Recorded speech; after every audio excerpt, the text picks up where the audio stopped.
Good afternoon. I'm Shirley Malcolm, Senior Advisor to the CEO at AAAS and Director of an institutional transformation initiative entitled Sea Change, STEM, Equity, Achievement, Change. I am pleased to be able to moderate this session and to just briefly give you a few housekeeping. Captioning is available, and so you just open that and you can have the closed captioning. And I want to introduce our presenters very briefly. I have asked them to tell us a little bit more about themselves than I am going to tell them in the context of the topic of our breakout, so that they can kind of situate where they are coming from, not only with regard to what they have to say, but how they choose to say it. Elonda Clay is the director of the library of the Methodist Theological School in Ohio. And our other speaker, Terence Keel, is associate professor in the Department of African American Studies and at the UCLA Institute for Society and Genetics. And so welcome and thank you so much for participating in this session. I'm looking forward to it. Okay, Elonda, if you want to kick us off. Certainly. My name is Elonda Clay, and first I want to express my gratitude for being invited to participate in this session on race and racial justice. I am a PhD candidate in theology and religious studies at Vrij University in the Netherlands, in Amsterdam. And I am also a director of the library at the Methodist Theological School in Ohio. My doctoral research explores the multiple media frames and narratives of race and genetics that are emerging from portrayals of African Americans and genetic genealogy in entertainment media. And it also kind of provides an analysis of the mediation of genetics, race, and myth.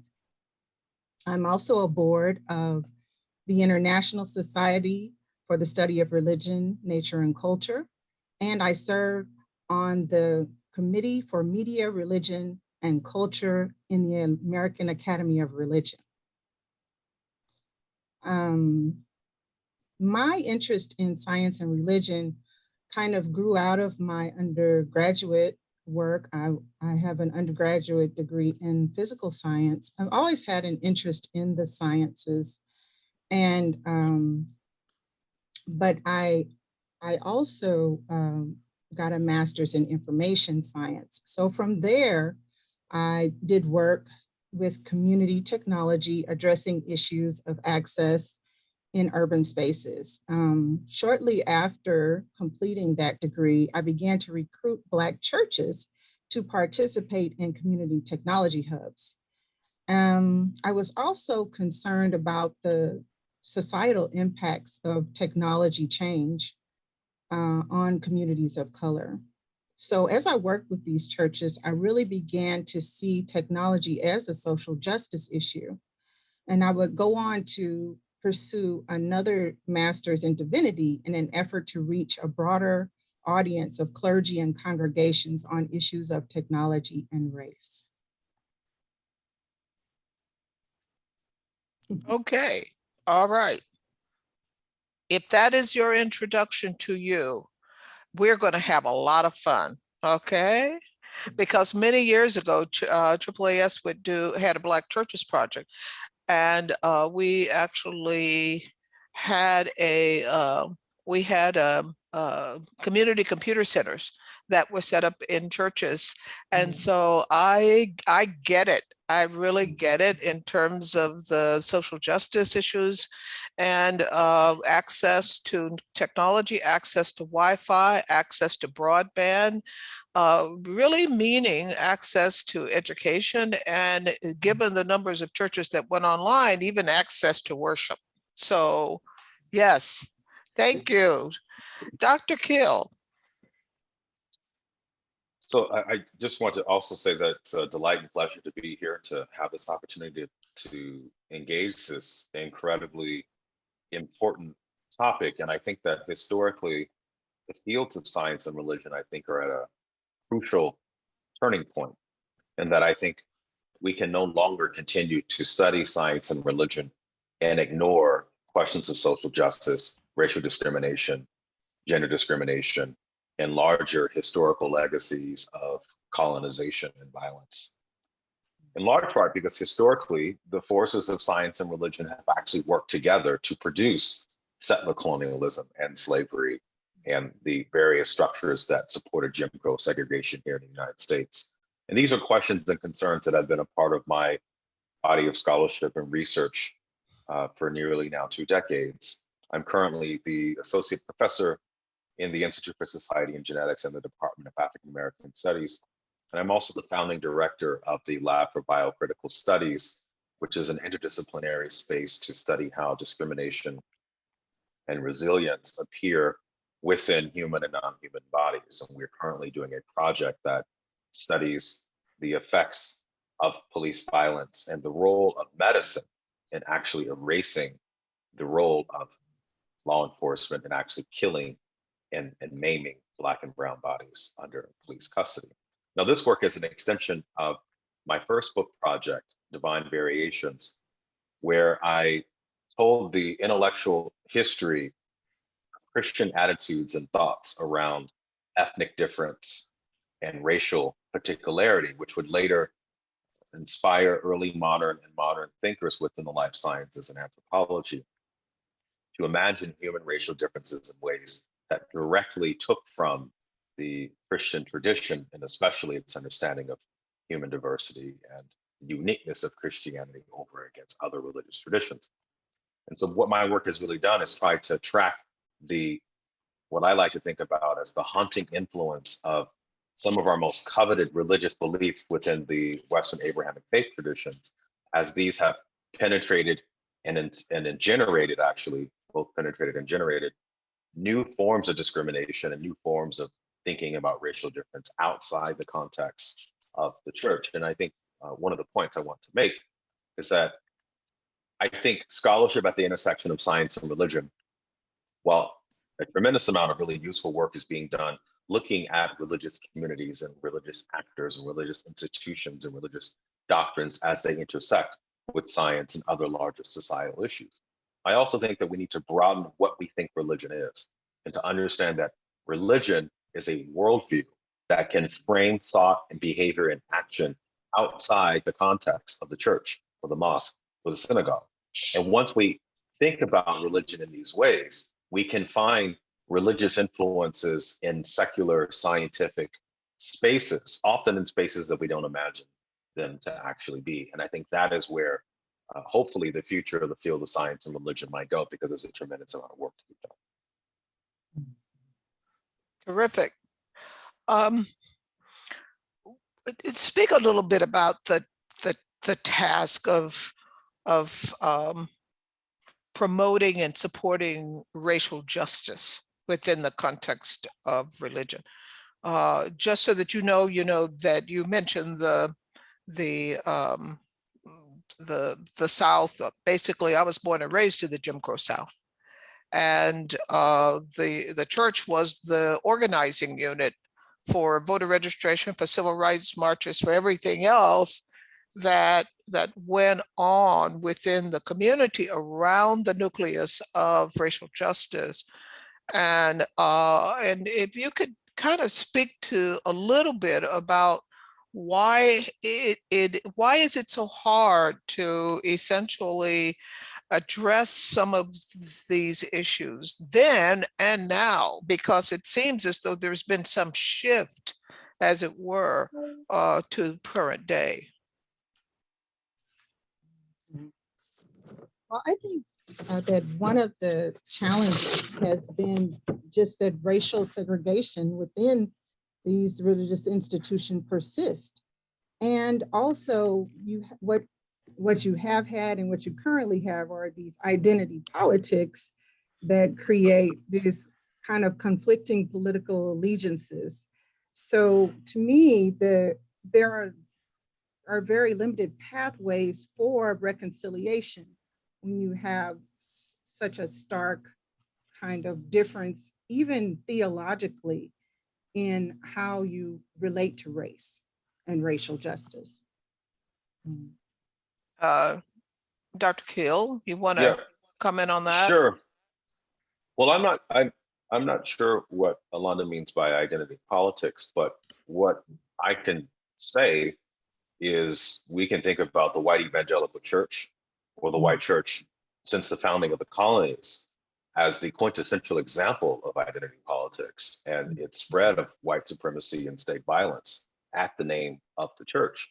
And that this is deeply embedded into the very soil of the nation state. Black churches were designed as structures of opposition to white violence and white terror.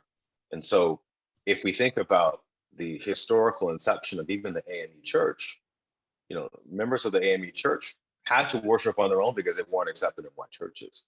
And I think that this legacy of racial violence is part of America's need to reconcile itself with its own racist history.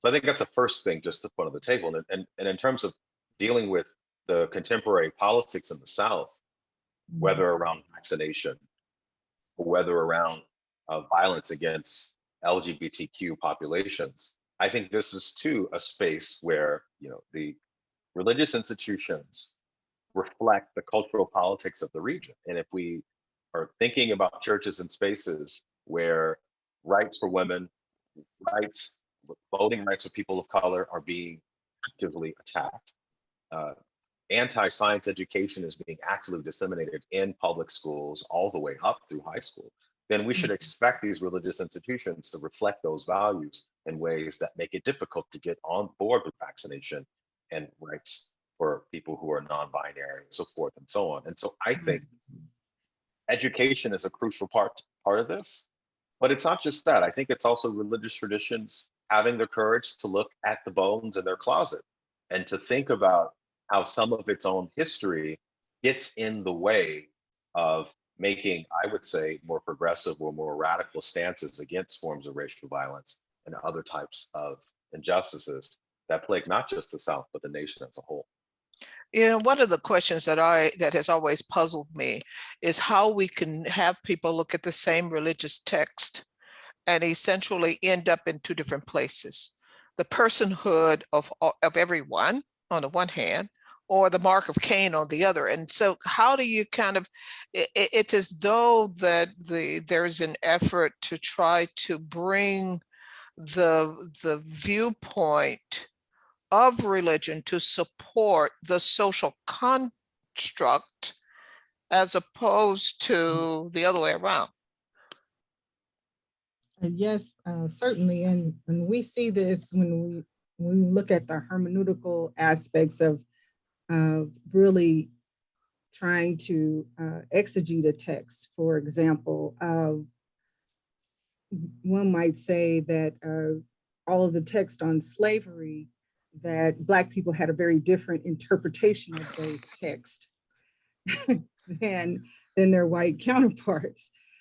So that's just one example, but even in terms of looking at a text that was very instrumental for African Americans, the Exodus text, and also just the entire text on leaving Egypt, that same text, when interpreted by Native Americans, looks more at the ways in which conquering the Canaanites was justified theologically in the text. So, so it really does matter what you bring to the text, and also, as you say, what you're trying to get out of it. I think that's true. You know, I want to tackle that question from a different angle and say that, well, surely context, social position, these things all influence how one thinks of adoption, a text, or a religious belief. But I think that there, at the other side, there are durable structures that make something Christian and not, for example, another religious tradition. And if we think about that, there are aspects to Christianity in the West that have lent itself to certain forms of racial violence, gender violence, and also a certain type of resistance to, I would say, more radical or progressive ways of thinking about the relationship between science and religion.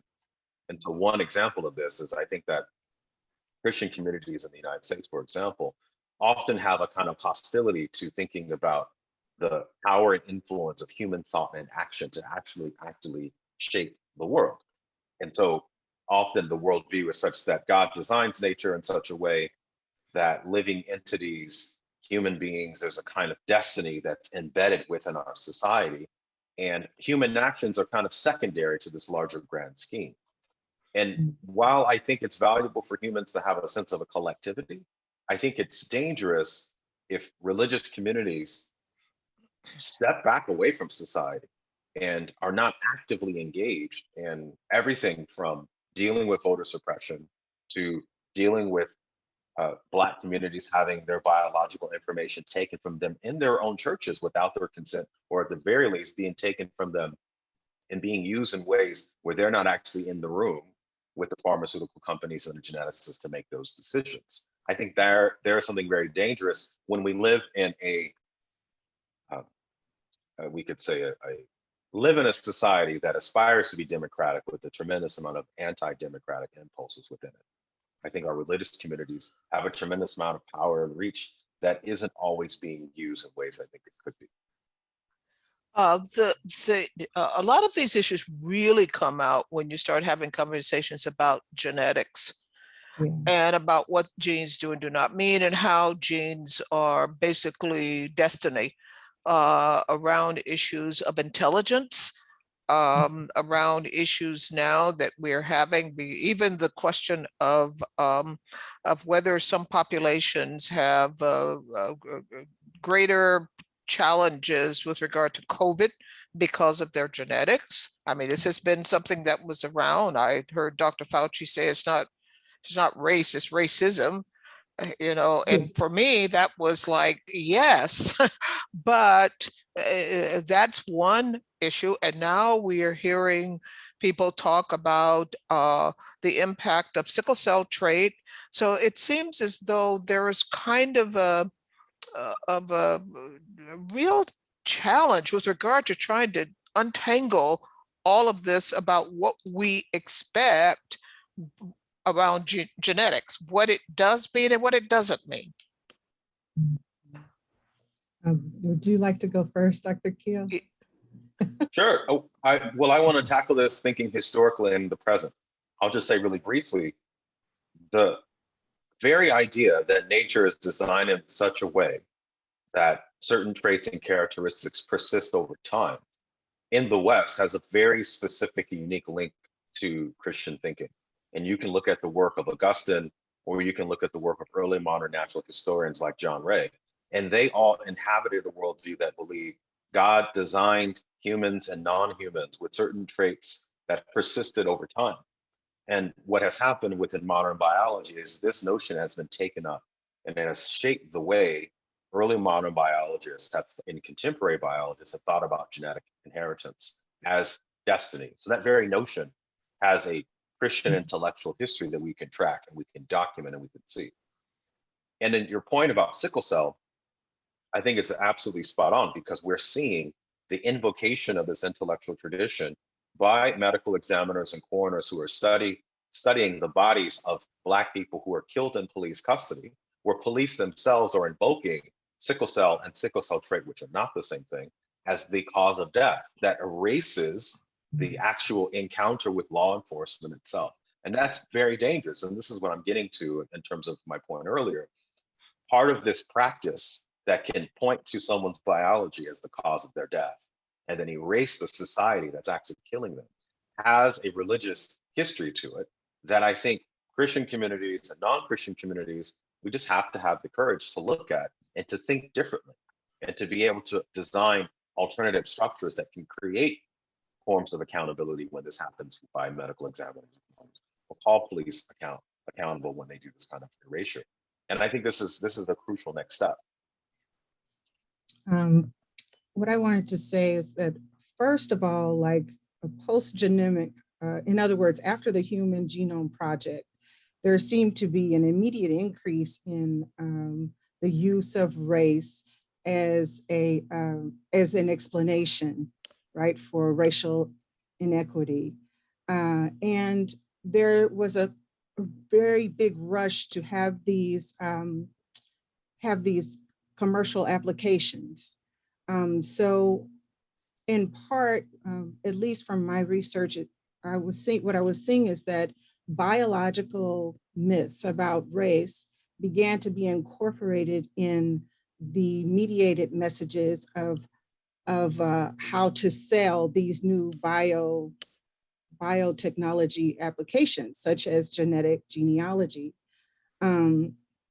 So in that sense, these what we already would call folk explanations or understandings of race have become beneficial in the marketing of these applications. And so when it comes to ideas, especially among African Americans, of Africa as the motherland, of reconnecting with our ancestors, of being able to tell the future or the past with DNA. These types of media frames are, they both exploit some of the desires that African Americans actually have to connect to African and African cultures.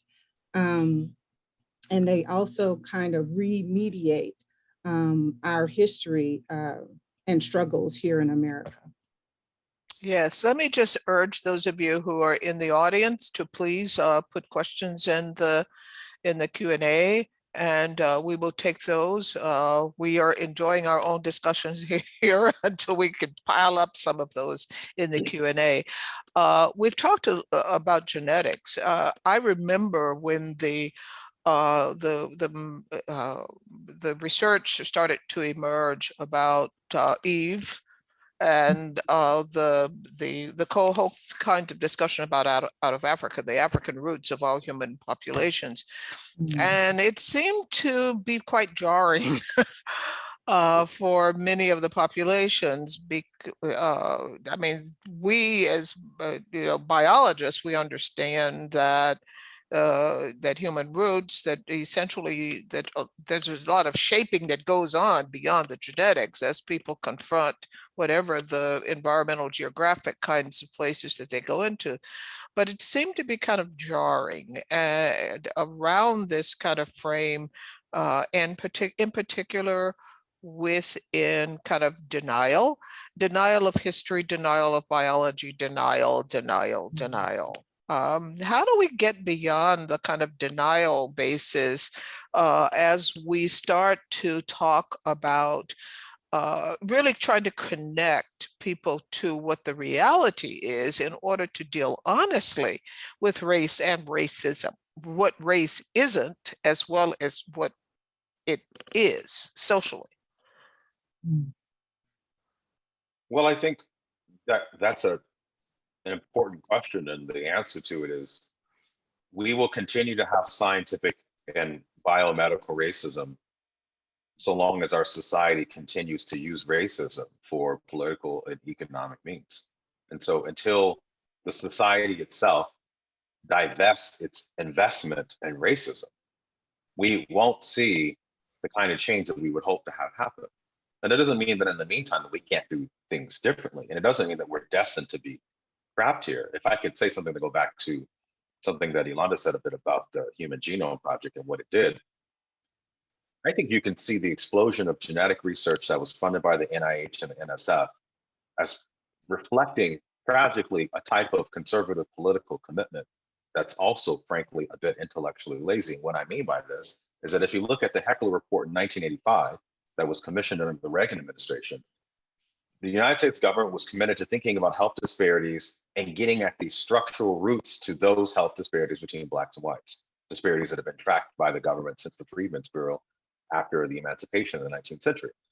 And if you look at the report and you look at the actual recommendations out of the Heckler-Malone report, they were largely structural economic interventions that would make positive health outcomes.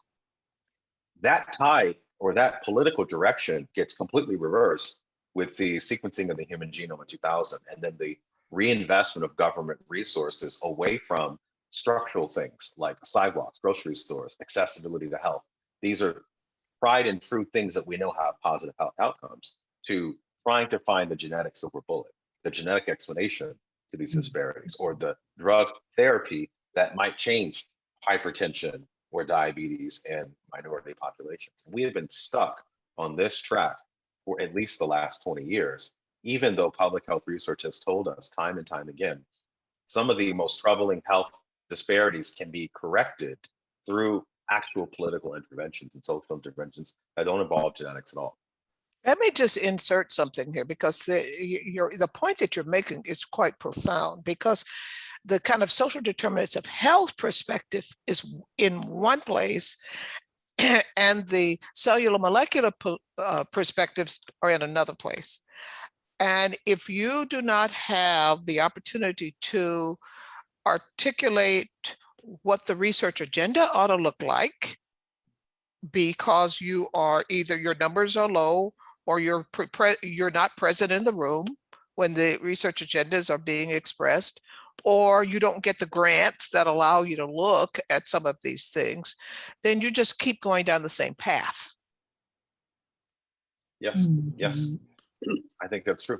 I also think that government does create incentives for certain research questions to thrive and others to not thrive. And if you think about the amount of funding by the NIH and NSF over the last 2 decades for genetic-based research or genetic explanations for name whatever health disparity, and then you look at the same amount of money that's being tied to looking at the environmental effects of the social determinants, you're going to find a great disparity. And I think that has a lot to do with larger forces around the pharmaceutical industry, the healthcare industry, all of which are hedging their bets that eventually will find the genetic explanations that will then open up markets. And I think that's very dangerous, especially when you're right. The social determinants health approach has been very clear about many of these disparities for quite some time.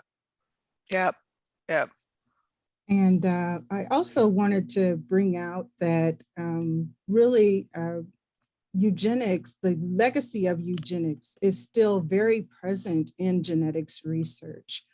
And when I talk to people and I tell them, you know, really the idea of the final solution comes from America. Like most of Yes, the it does. most of the eugenic program, it starts right here. Yep. And it's in the Congress, I believe it's the 1930 or Congress. Yep. You look at the Human Betterment Foundation. Right. Okay. Yes. And also the churches were very much on board with the eugenics agenda, both in terms of using sterilization as a form of social reform. And also evangelical churches were, while they weren't in agreement with sterilization, they very much went along with the idea of better breeding and positive eugenics.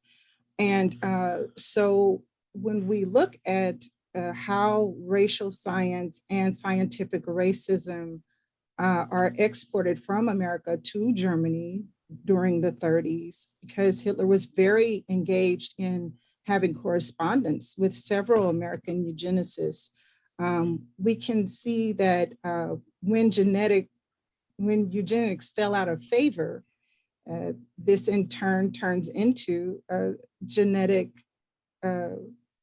what is it, the American Society for Genetics. It was some phrase like that. I don't know the exact one, but yeah.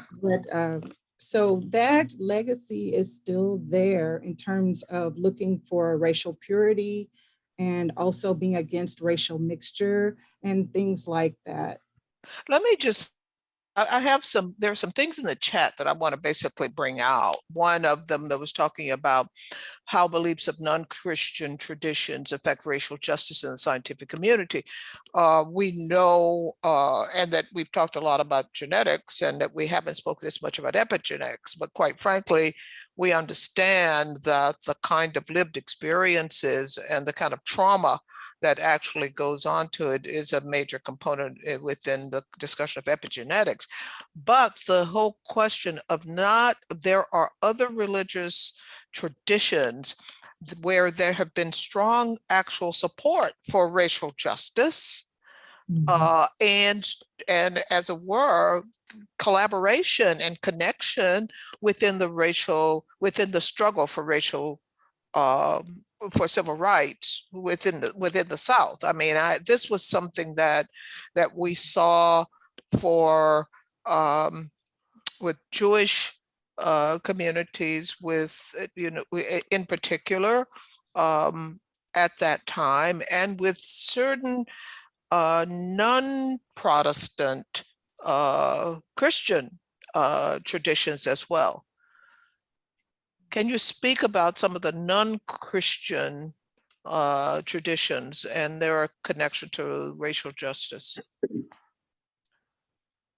I could speak generally because I think that this question comes from recognition that Christianity has played a very decisive hand in the West and certainly in America for forms of racism. And what if we were to think about religion in a non-Christian context? Do we find alternatives that can correct some of the mistakes made by Christianity's past?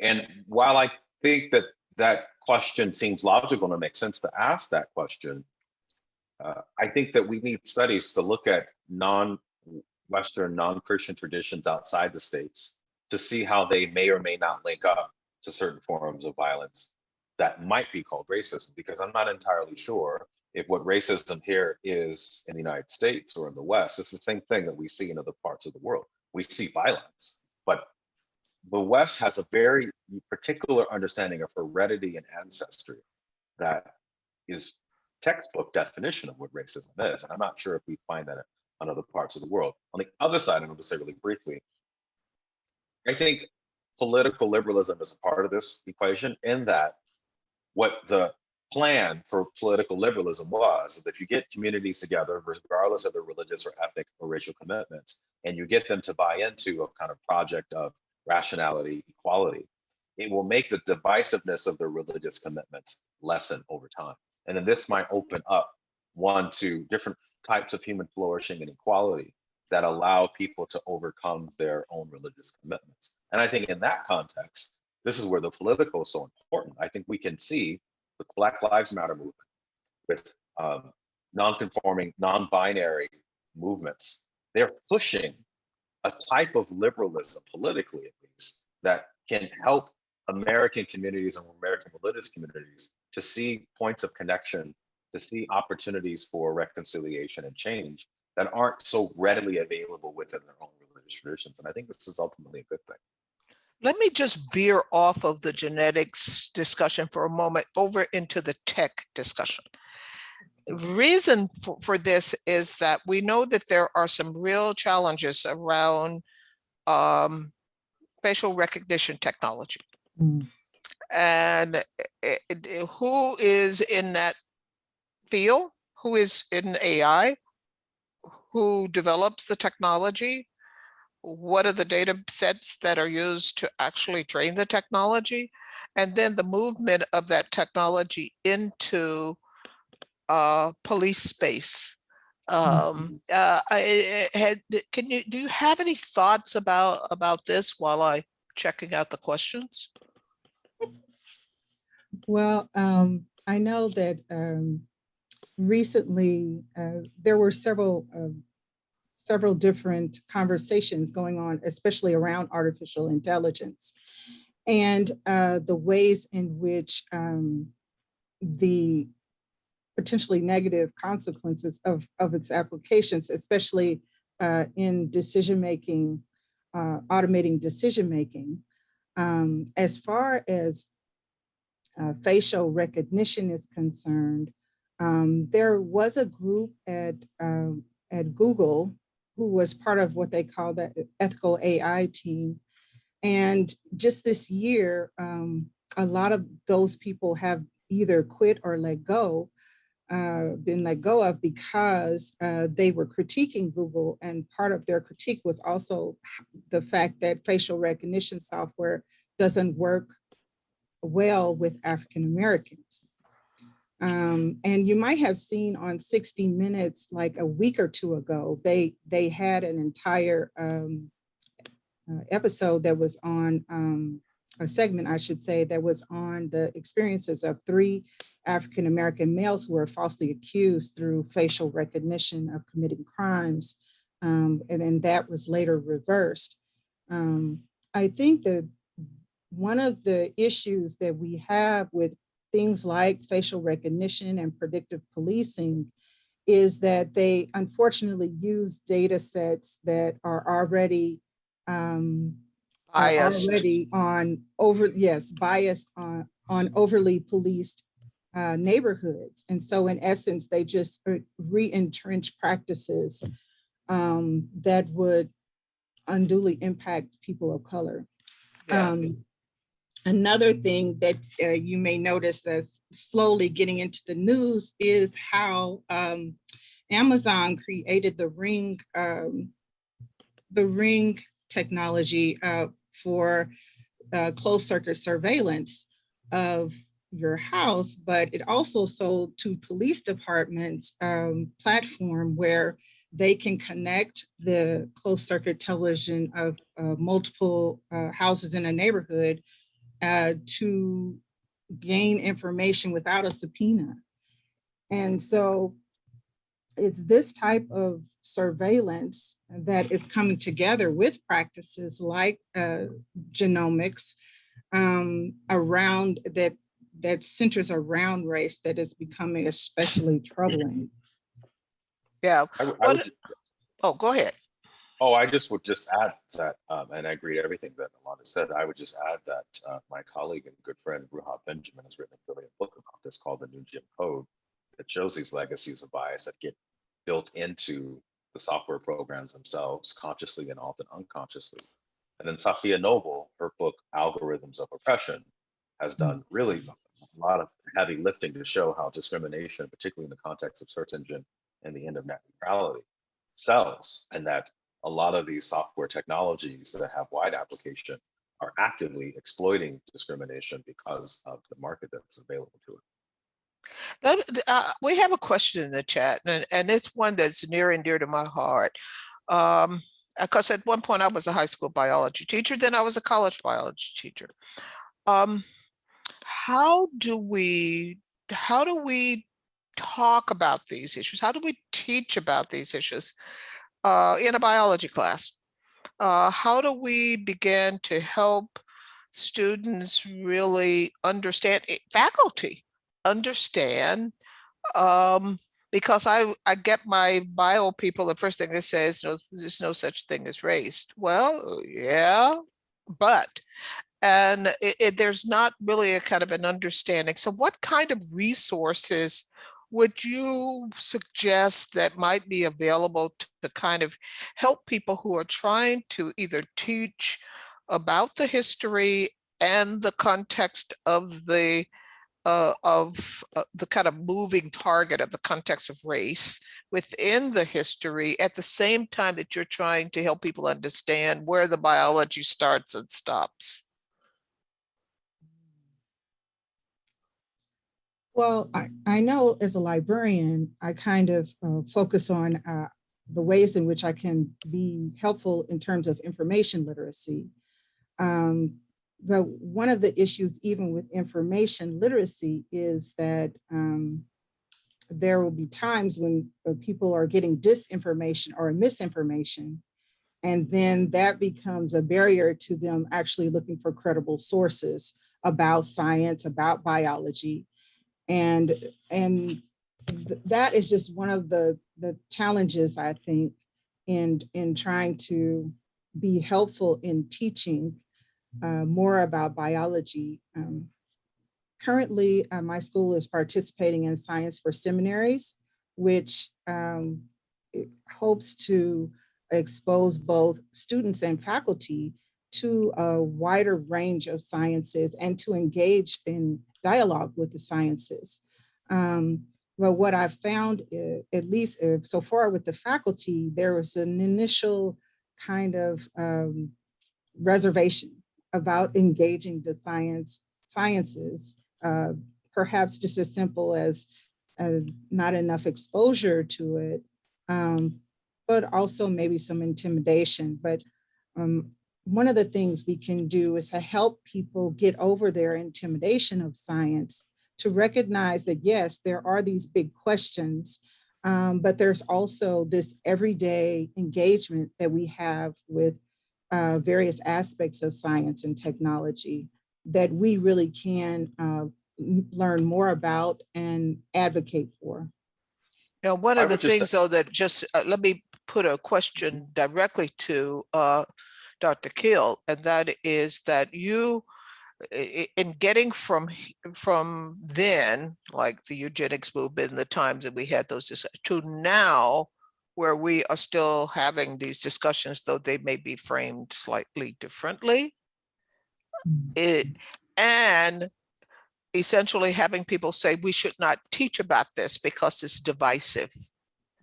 Okay, the kind of denialism that is that may in fact keep people from speaking and talking about things that they should talk about, that they could talk about, because it all gets lumped under this quote unquote umbrella of critical race theory that everybody says is a problem. So how do we get ourselves out of this mix? Sure. Well, one, I think academics, we have a responsibility that I don't think we've been doing our fair share, and that is writing books for the public that allow, from secondary education all the way up, and your average American citizen to understand what can and cannot be said about race. I would say that my colleague Joe Graves and Alan Goodman just published a really brilliant book by Columbia called Racism, Not Race, that takes a question and answer format and walks through all of the myths around scientific racism. I would highly recommend this book. It's very accessible. It's brilliantly done, and it's a really useful resource. And there's But a I would new also, book coming out, right? it just came out. It Oh, just okay. came All out of right. press. Okay. It's called Racism, Not Race. I put it in the chat for the community. Okay, good. I would say one other thing that I don't think we're doing a good job of, and that is, if we think about, there's a lot of reasons why biological or genetic racism exists. And one of those reasons I would say is there's this belief that certain races are healthier than others and are going to live longer, and therefore our resources and our society should be oriented towards those people. Okay. Now, I think this is the point or opportunity for us to teach public health earlier within secondary and elementary school, because where I think the most cutting edge work is happening to dispel racism is in the field of public health, with the work of Chandra Ford and Collins Arambua and many others, who are actually showing things like, well, actually, whether you live near a freeway or not is a greater predictor of asthma and other health outcomes than your genetics or your race. And I think if we expose young people to everyday environmental, social risk factors that influence how long they're going to live, it will have a huge impact on this very stubborn belief that some races are designed by God or nature to just live longer. And they'll be able to understand, no, the societies we develop and build, these things have the most power over life and death. I want to thank you. Thank you both. This has been such a stimulating time. I don't know where the time has gone. Quite frankly, it's like, where did it go? It went in some really rich conversation. And I want to thank you for contributing to all of us. And I know that people have to leave to get to the next session, although we could sit here and talk about a lot of these issues for 4 or 5 hours. But maybe Jennifer will arrange another party for us so that we can do this again. But thank you so much. I appreciate Thank it. For the you. Thank invitation. you so much. It was a pleasure. Okay.